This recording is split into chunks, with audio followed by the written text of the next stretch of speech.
Hey, good afternoon, good morning, good afternoon, and good evening. Welcome sa Sir Ariel Math Channel. At bago tayo mag-start, hihingi ng isang like at subscribe na rin. At huwag kalimutan pindutin ang notification bell para lagi kang updated sa mga bagong upload natin.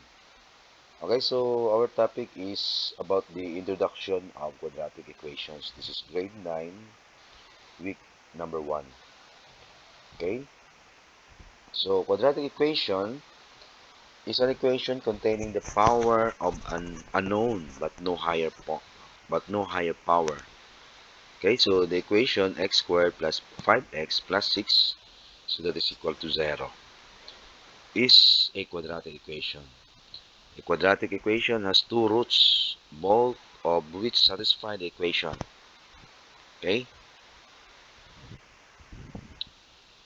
the two roots of the quadratic equation, that is x squared plus 5x equals 0, are x is equal to 2 and x is equal to 3 by substituting either these values for x in the equation makes it true.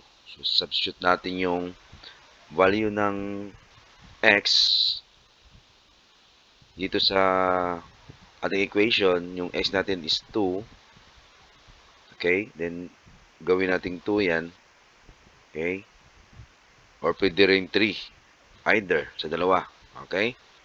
So that is equal to 0. Kung true ba or hindi ang sagot. The general form of a quadratic equation is the following. Okay, ax squared plus bx plus c equals 0. Okay, the a represent the numerical coefficient. This one. Merong ano yan, a is not equal to 0 dapat. So pwede siyang pwede siyang 1, 2, 3. Okay, kasi numerical coefficient yan. Then, a represents the numerical coefficient of x squared. B represents the numerical coefficient of x. Yan, si B, nag-represent sa numerical coefficient of x. And C represent the constant numerical term. Okay? So, wala siyang variable. Dapat constant lang siya. One or both of the last two numerical coefficients may be 0. The numerical coefficient A cannot be 0. So, itong A dito, hindi siya pwede 0. Okay? Hindi siya pwede 0. So, if B is 0, pwede pa si B maging 0. Then, ang tawag niyan, the quadratic equation is termed a pure quadratic equation. If the equation contains both an x and x squared term, then it is a complete quadratic equation. Complete siya. So, some examples of quadratic equations include, okay, ito yung mga examples ng quadratic equation. First is the 3x squared plus 9x minus 2 equals 0. Another one, 6x squared plus 11x equals 7. Quadratic equation din yan. 4x squared equals 13. So, example yan ng mga quadratic equation. Okay, the name quadratic comes from quad, meaning square, because the variable is squared. In other words, x squared. So, dapat naka-squared talaga yung x. Kaya magiging quadratic equation. Okay? Solving quadratic equation, the four axioms used in solving linear equations are also used in solving quadratic equation. So, pwede natin, kung mag-solve tayo ng solving linear equation or linear equation, pwede rin sa solving quadratic equation. So, however, there are certain additional rules used when solving quadratic equations. So, mayroong mga rules in solving quadratic equation, additional rules, okay? There are three different techniques used for solving quadratic equations. Number one, taking the square root. Okay. Number two,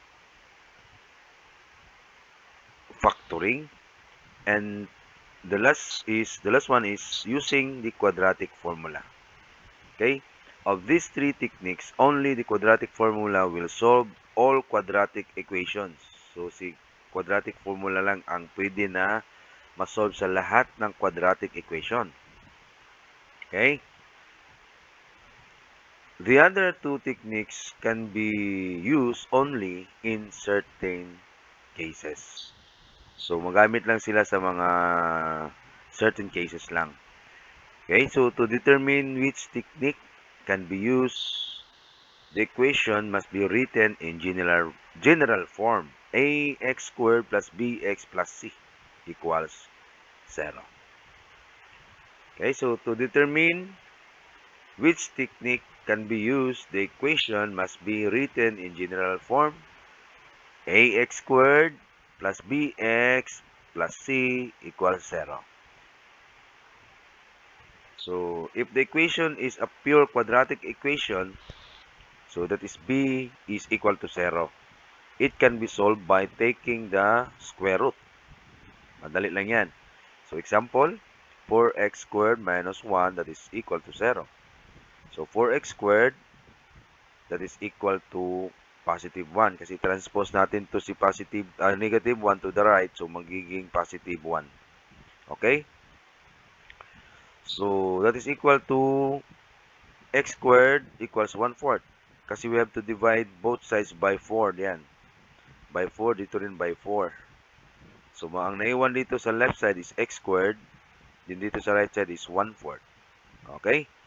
Taking the square root of 1/4, so that is, or we get the two solutions. Dalawang solutions ang makukuha natin, that is equal to x is positive and negative 1/2. So, dalawa, positive and negative. Kasi kunin natin yung square root ng 1/4. Okay, square root of 1/4, that is positive 1/2 and negative 1/2. So, if the numerical constant c is 0, so the equation can be solved by factoring. So, kung yung constant natin is 0, okay, so we have to solve by factoring. Example, 4x squared minus 3x equals 0. So, that is, so i-factor natin yan. So, the result is x times 4x minus 3 equals 0. For the zero factor property, so x is equal to 0. Then, 4x minus 3 equals 0. So, meron ding dalawang solutions. First is x is 0. Yan. At saka ito. I-transpose natin ito.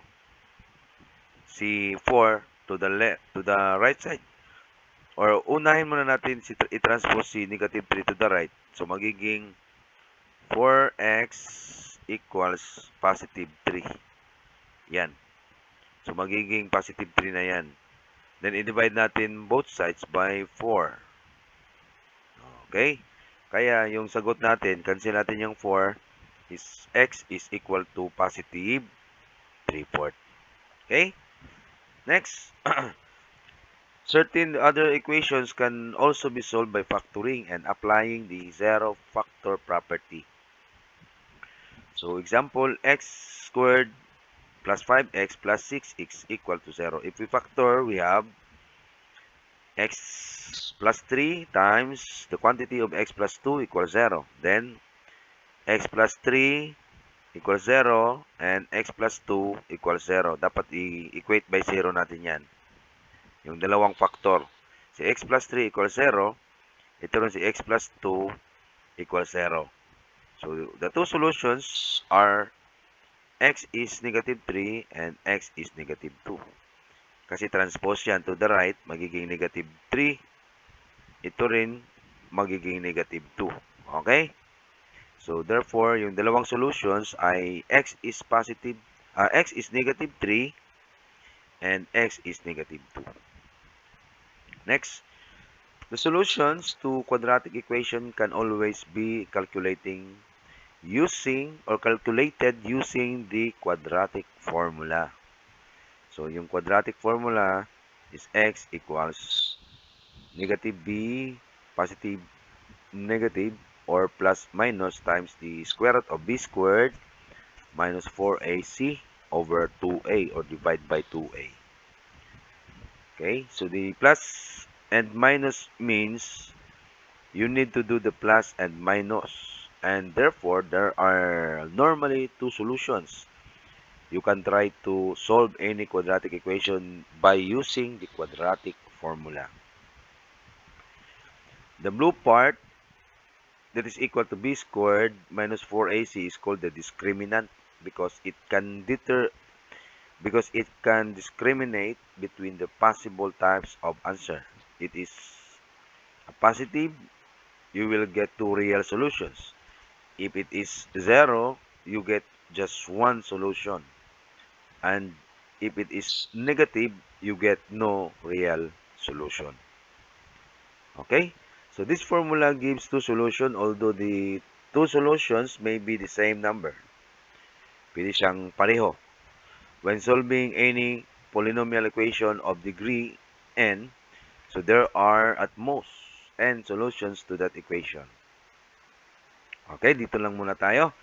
Next natin to i-discuss yung graphing quadratic equation sa sunod nating mga topics. Marami pa kasi akong ginagawa ngayon eh. Mayroon pa akong grade 7, grade 8, grade 9 ito. At next time na naman yung mga grade 10. Sa isahin natin lang lahat, ha? Okay? Again, sa hindi pa nakasubscribe, paki-subscribe na lang para lagi kang updated sa mga topics natin na magagawa natin ng video. Okay? So maraming salamat and God bless. Bye-bye.